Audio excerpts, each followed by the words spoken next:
back in January and met quite a few of you, but for the rest of you that I don't know, I think you deserve to know a little something about me. I am now basically a healer, and I teach my own method, which I call healing from the heart. My background is that I've been in industry many years as an electrical engineer and have a master's in physics and a PhD in electrical engineering. And you might think, that seems like an odd combination. But to me, in actuality, science, the sciences, and spirituality are actually one and the same. They're different ways of talking about the same thing, because it's all about energy. It's all about using energy efficiently and clearly in a clear path. So to me, there's no real distinction. And I have some pretty amazing people who agree with me, like Albert Einstein. Oh, wait a minute, I think I agree with him. No.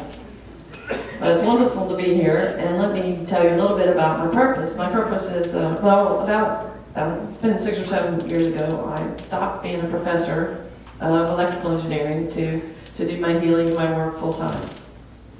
It's because this has been my passion, my real passion. And since then, I've traveled quite a bit, and I've seen some really amazing things. I primarily use the work that is associated with prayer. And you might think that prayer has so many different forms that it's really science. And the prayer that I use very often is theta healing. It's when you're in a meditative state and you send out a very clear message to the universe. What is your intention? And first of all, I always set an intention. When you break down the word intention, in this language it means in the intent of the one. It's pretty neat how that works. And so I ask each of you today, because I don't want this just to be talking but experiencing, to set at least one intention. You can set more if you like. To be in the intent of the one and set an intention about how you would like to transform your life. And then I'm going to ask you to do something really strange, and that's to forget completely about it. Because what we do is we let go of this intention and we give it to God. We hand it off.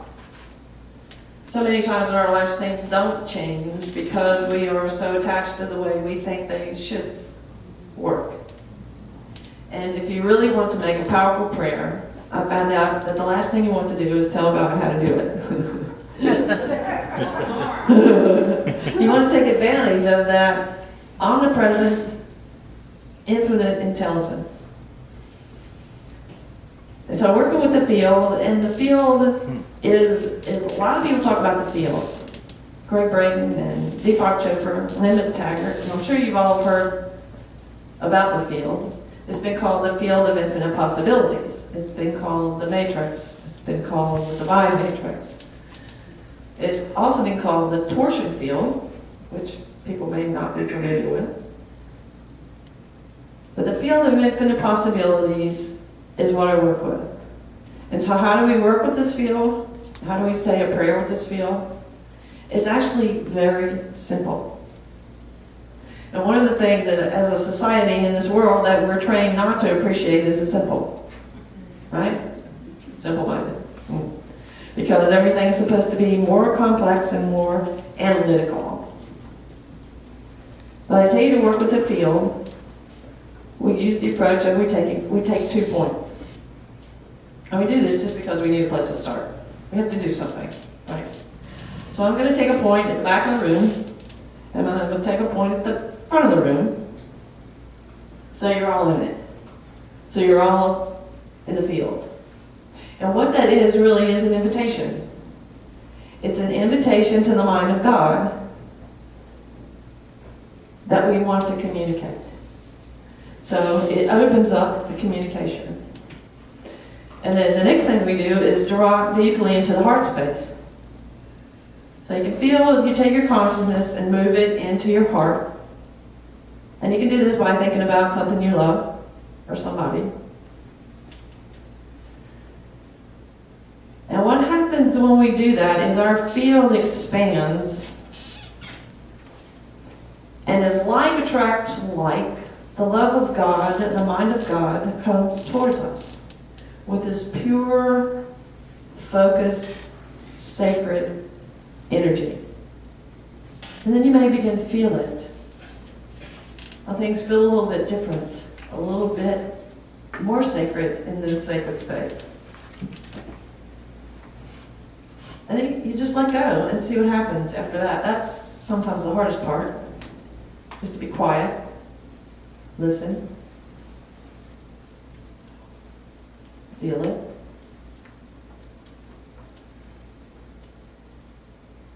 That's pretty simple, isn't it? It's so simple that it seems hard. So in order to understand this maybe a little bit better, we'll look more deeply at the relationship between science and spirituality. And my plan to do that is with you today to give an example of how the two mesh together in the creation of life. And I have to warn you, first of all, that I'm standing up here and I know absolutely nothing. Okay, so please understand that. If I say something, a lot of times I can be pretty outrageous, and I've been even called crazy at times. It's because I hope to spark within you some inspiration, a way of looking at things differently than you may be used to looking at them. So you can think I'm crazy if you want to, but only take what I say to heart if it resonates with you. Okay? So this field is really love. That's what it is. Science tells us today that there really is no such thing as matter. That it is 99.99999% empty space. And I tell you, that empty space is the force of love. It is love that holds everything together. And in science, that is the force of gravity. But gravity is much more than we think of it. Scientists today are looking at gravity in a much different way. And Albert Einstein really started this real study of gravity and light. You notice he had to be a light worker, right? Because all he thought about, well, except for having a good time and having a lot of joy and those kinds of things, was light and gravity. Think about it, how much he focused on light and gravity. And if we look at the scientific aspect, and we look today at the work, and this is rather leading edge work, so what I'm telling you is not anything that's readily accepted by the mainstream. Okay, so understand that. But I do offer you things that there is scientific research behind. Go to my workshop, I'll show you some of that. And what I hope to do is to help us look at things differently. Because sometimes when the mind can accept something scientific, because it has such an authority in our world, then the mind can open up more easily to transformation. Because if we look at the things in spirituality and healing that we think can happen, we know there's so many possibilities, like spontaneous healing, boom. Healing through a distance. Oh, teleportation, bilocation, accelerated plant growth. These are all things that we look at, we know about, and we have some experience about them, perhaps. But what we hope to do is take that tendency that we have, that only experiences things in life according to our old experience. So, I invite you to think of yourself as a little electron today. And we're going to take a quantum leap. So a quantum leap is what happens on the quantum scale is an electron can go to one orbit and another one without going at the straight line between them. It can just go, it can be here, and then disappear, and all of a sudden reappear. So are you up for that? It can be a bit of a wild ride to be an electron that way and to leave that way. Trust me. Okay, so that's what we're going to do. And how are we going to do that? We're going to turn it over to the field and give you an idea how this happens. So what's the creation of life got to do with this? If we understand the creation of life in a new and different way, then we can co-create for our own selves in a new and different way. If we look at the book of Genesis, it says God created the heaven and the earth. Well, it goes into what happened on each of those 7 days, but it's real short on the details as to how he did that, or she. There is one really big clue. God said, "Let there be light." So each and every one of us, our raw material is light, right? That's the way it has to be. So if we look at this from a metaphysical context, God, in the beginning, so before the beginning, or way back to the beginning of the beginning, God was in the void, right? There was nothing. There was nothing. And there's still nothing.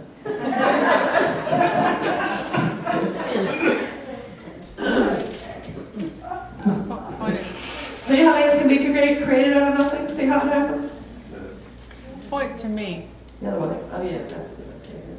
Oh, yeah. I do that all the time, right? You have a PhD. You always point to the screen instead of the computer. It's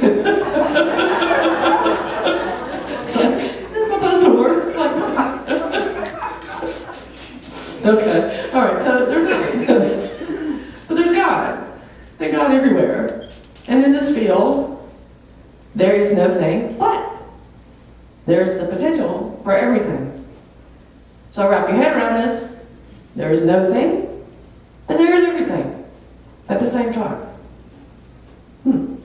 All right. So I do not presume to know what God's motivation was. Some people say God got pretty bored hanging out there in the void for all this time. But I do know that at some point in time, on the first day, whenever that was, God at least must have thought, well, I think I'll do something different. Okay? And so this is what God did according to metaphysics. Spirit created something. And the first thing that Spirit created was a sphere. Think of how many bubbles you see in life. A sphere, God went out and created a membrane of separation. Okay? But then she did it again. She went to the outside and created another sphere.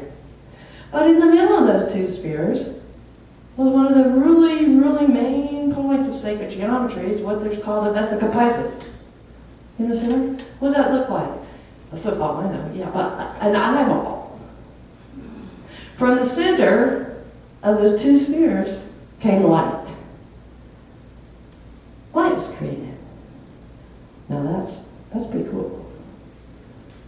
So God did it again and again and again for 7 times or 7 days or 7 events, and created this pattern which we know as the seed of life, or the Genesis pattern.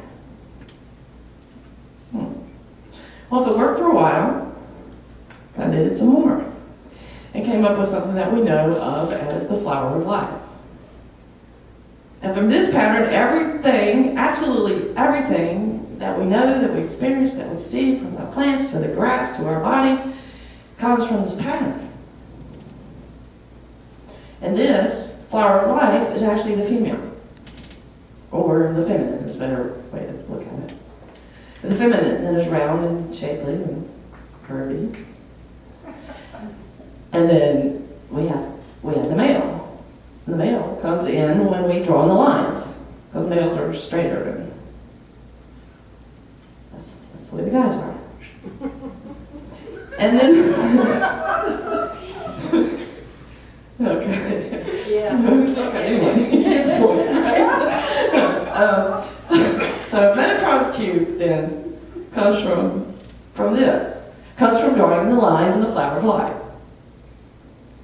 And from this pattern of Metatron's cube comes the 5 platonic solids.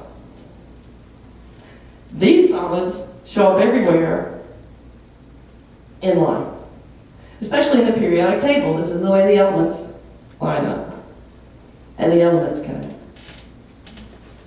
So these patterns go out through all creation.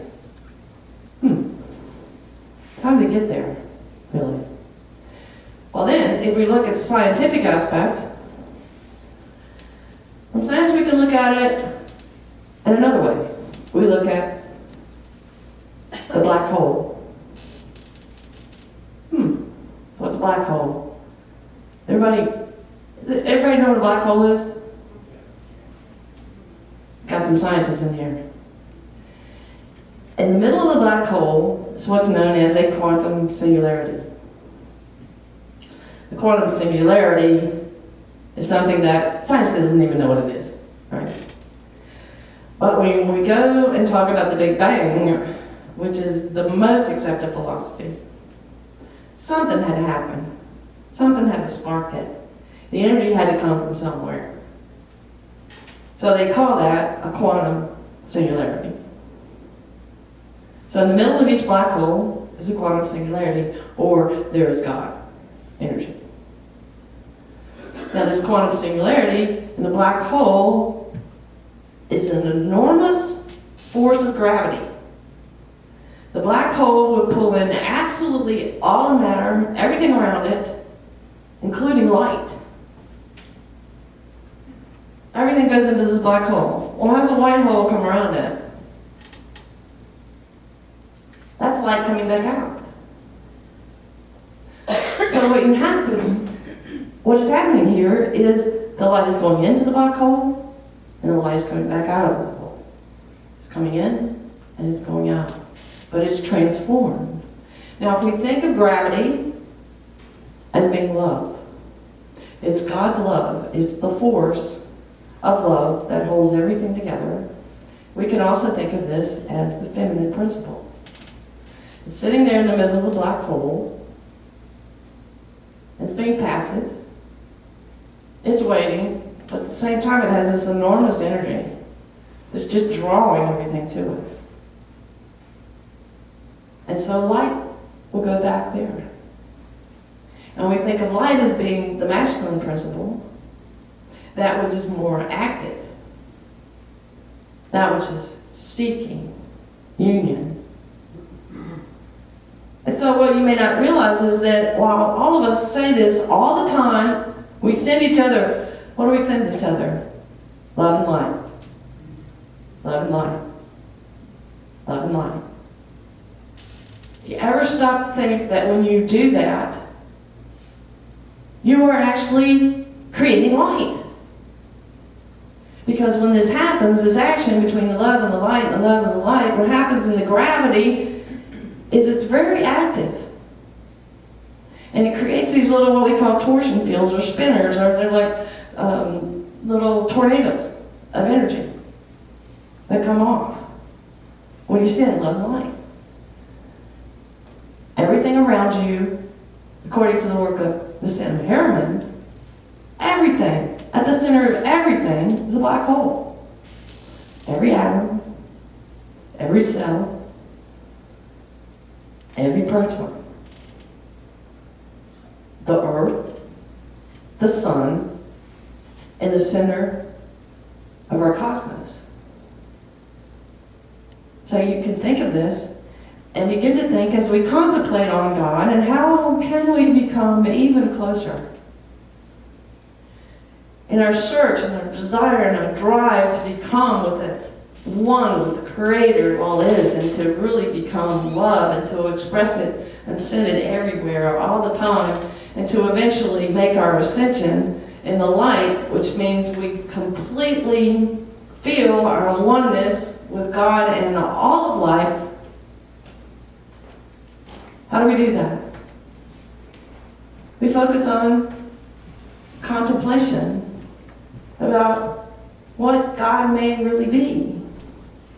How this infinite love and this infinite intelligence and this benevolence, what's it really, really like in every level?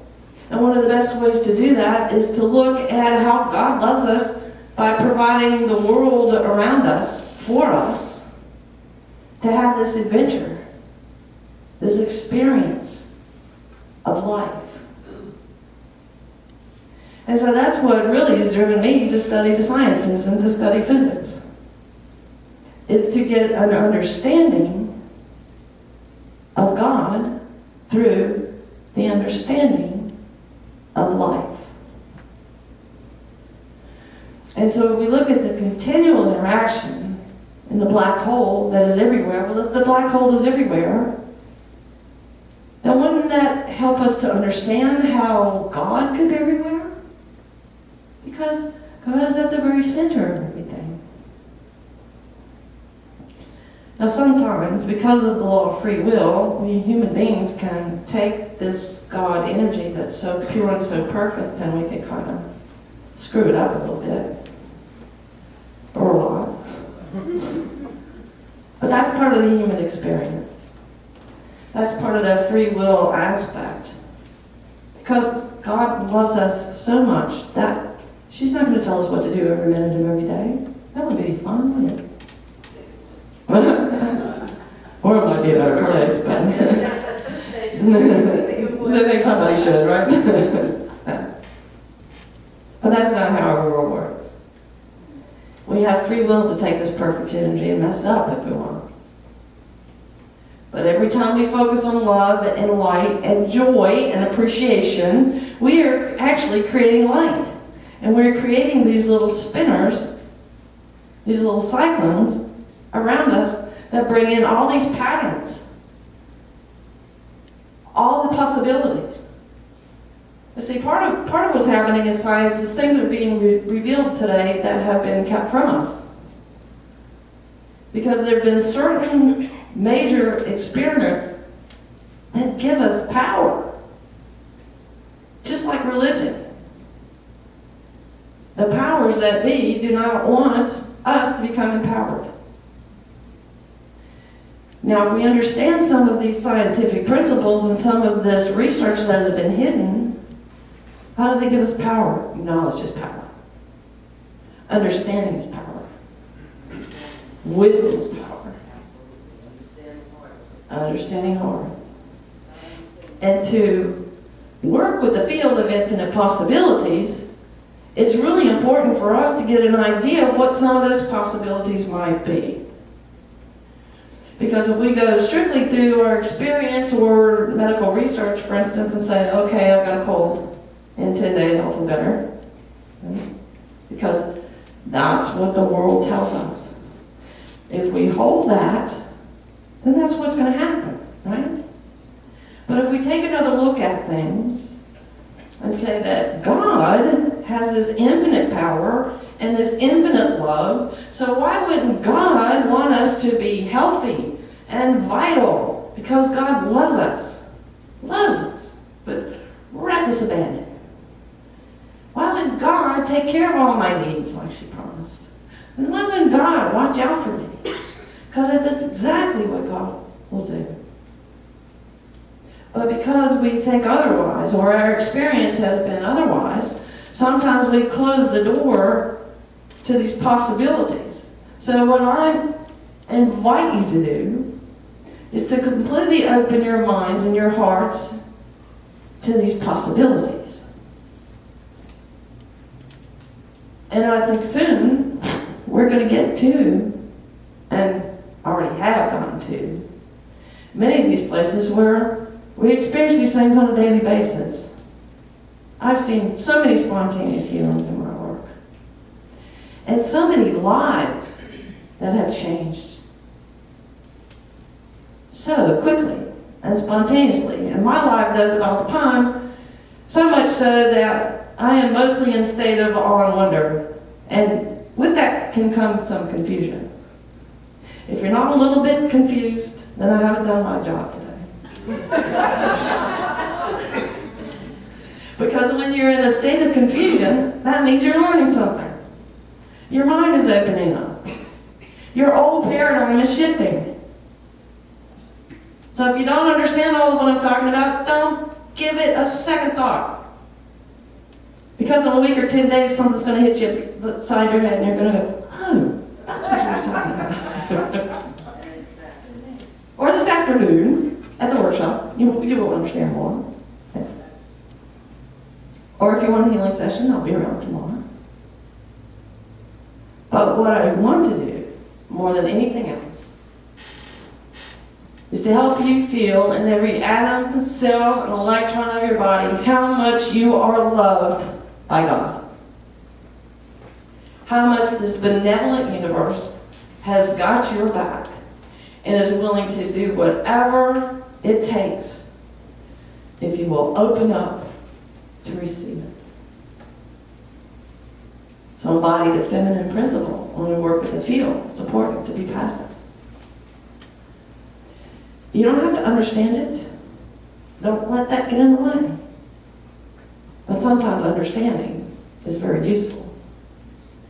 It does help to satisfy the left brain, to just kind of let it take a little vacation. So if you see how this works, and you see how the metaphysics tells us there are all these patterns from sacred geometry, which is a science in itself, and how at an atomic level there are black holes everywhere that have quantum singularities that are, i.e., God, where the light and the love is interchanging all the time. And the light goes into the love, and the love accepts it and sends it back out as a new creation all the time. And matter is created, and you are creating light. So if you're loving and joy and acceptance and appreciation of what is, you are actually changing the world around you in a way that you cannot even really fathom. Guess as to how much you are changing the world around you.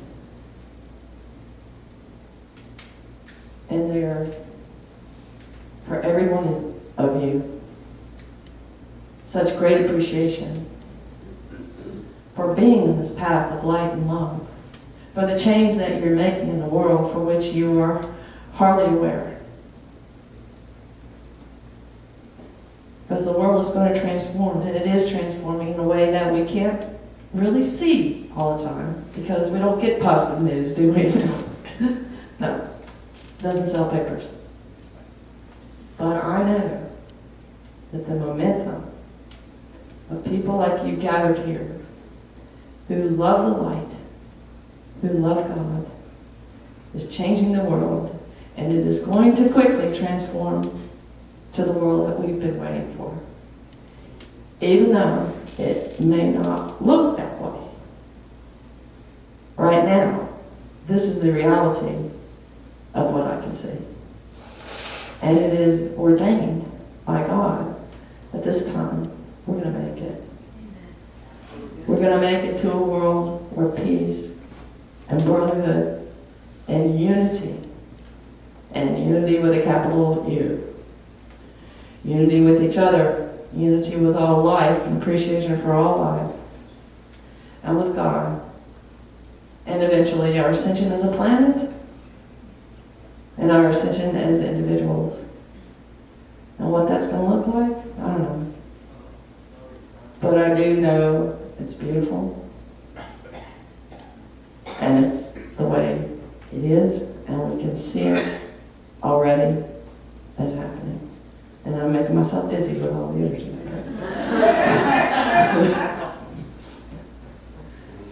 So I encourage you to come to my workshop. I encourage you to play with the matrix, to talk to it, to create, pick 2 points, drop into your heart space and listen. And I thank you for your kind attention.